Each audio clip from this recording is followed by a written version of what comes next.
pērngada novembrī Kristaps Jevdokimovs, ko mēs redzējām iepriekšējā cīņā, satraumējās 4 dienas pirms nozīmētā mača ar poli Davidu Nileku. Un vajadzēja meklēt aizvietotāju. Un šeit, kur bija Ragnars Žigurs, kuram 3-4 dienu laikā bija jānomet 11 kg. Un viņš to izdarīja.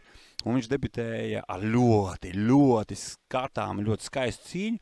Un izcīnīja uzvaru. Ragnars Žigurs ir vienkārši izcēl. O, basumies, ko dara? Roze. Neviens negaidīja, ka Roze uzreiz ies virsū ar cīksto. Nu, tas ir tā, ļoti riskanti. Manuprāt, Ragnari iet tieši pārtrā. Viņi vairāk varbūt drošāk varētu justies sportists stājā, bet es nezinu, kāds ir backgrounds, jeb pamata disciplīnas Rozem. Bet Roze redzams, ka prot cīnīties, sagriežās. Bet Ragnars Žigurs ir tā kā dedzis pie biksēm, no kur tik prom ir ļoti sarežģīti.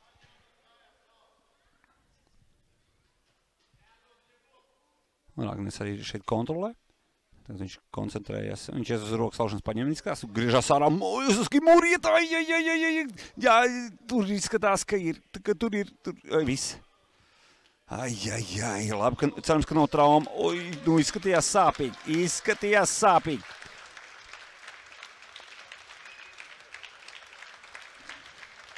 Jā. Bet te viens savas jautājums nevar uzdot, kurš tad uzvarēja Ragnars Žigurs.